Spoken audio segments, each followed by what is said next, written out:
ഉന്നതകുലജാതൻ്റെ ഒരു അയിത്ത വീഡിയോ എത്തിയിട്ടുണ്ട്. സാധാരണക്കാരായിട്ടുള്ള ദരിദ്രരായിട്ടുള്ള മനുഷ്യരെ കണ്ടാൽ ഉള്ളിലെ അറപ്പ് കാണണേ. ഒന്ന് കൈ കാണിച്ചു കൊടുത്താൽ ജനപ്രതിനിധി എന്നുള്ള നിലയ്ക്ക് തിരിച്ച് കൈ കൊടുക്കാൻ പോലും അറപ്പുണ്ടാകുന്ന മനോഭാവം.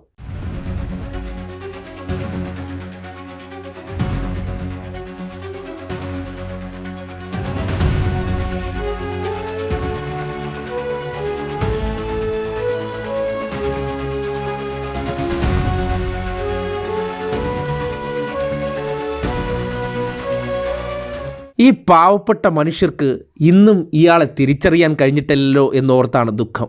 എത്രയെത്ര മനുഷ്യരെ ഇങ്ങനെ അപമാനിച്ചു വിട്ടിരിക്കുന്നു. എന്നിട്ടും ചിലർ ഇതൊന്നും അറിയാതെ സിനിമകളിൽ കണ്ട ഉന്നതകുലജാതൻ ജീവിതത്തിലും അതേപടിയാണ് എന്ന് കരുതിക്കൊണ്ടാണ് എത്ര നേരം കൈനീട്ടി നിന്നു. സ്വന്തം തന്തയുടെ പ്രായമുണ്ട്.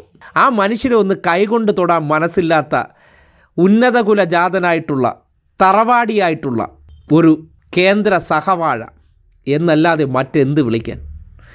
ഏതെങ്കിലും സ്ത്രീകളായിരുന്നെങ്കിൽ പലപ്പോഴും പറയാറുള്ളതുപോലെ കൈ മാത്രമല്ല അങ്ങോട്ട് കെട്ടിപ്പിടിച്ച് മണം വലിച്ചെടുക്കാനുള്ള വ്യഗ്രത വന്നേനെ.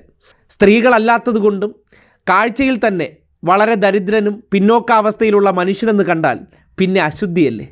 ആ വ്യക്തികളെ പ്രത്യേകിച്ച് ഇതേപോലുള്ള ചട്ടിമറിയെപ്പോയി കെട്ടിപ്പിടിച്ച് അവരെ ഉപയോഗപ്പെടുത്തി രാഷ്ട്രീയം കളിച്ച സന്ദർഭം ഓർമ്മയില്ലേ?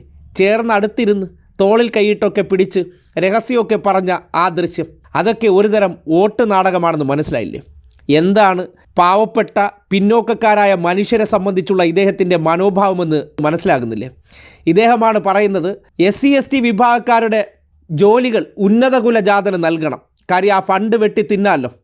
അല്ലാതെ ആ മനുഷ്യരെ കാണുമ്പോൾ ഈ രീതിയിലുള്ള അറപ്പും വെറുപ്പുമുള്ള ഒരു വ്യക്തിക്ക്, അല്ലെങ്കിൽ അവരോട് കൈ കൊടുക്കാൻ പോലും മനസ്സില്ലാത്ത ഒരു കേന്ദ്രമന്ത്രിക്ക് ആ വകുപ്പ് കൂടി കിട്ടിയിരുന്നെങ്കിൽ ഞാൻ ചിലവാക്കിയ പൈസ മുഴുവൻ പെട്ടെന്ന് ഫണ്ടുകൾ എൻ്റെ വീട്ടിലേക്ക് വകമാറ്റി വിടാമായിരുന്നു. അതാണ് ഉള്ളിലെ ഉദ്ദേശം. അല്ലാതെ അവരോടുള്ള സ്നേഹമോ അടുപ്പമോ ബഹുമാനമോ അല്ല.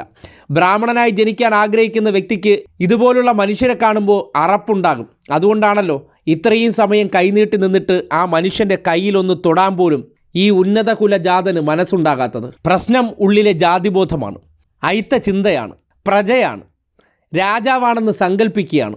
അപ്പോൾ ഇത്തരക്കാരോട് സ്വാഭാവികമായിട്ടും അകൽച്ച ഉണ്ടാകും. ഇതൊക്കെ കണ്ടിട്ട് ഈ നാട് ഇനിയെങ്കിലും മനസ്സിലാക്കുക, ഇതൊക്കെ വെറും ചെമ്പാണ്, സ്വർണം പൂശി നടക്കുന്ന 9/6 ചെമ്പ്.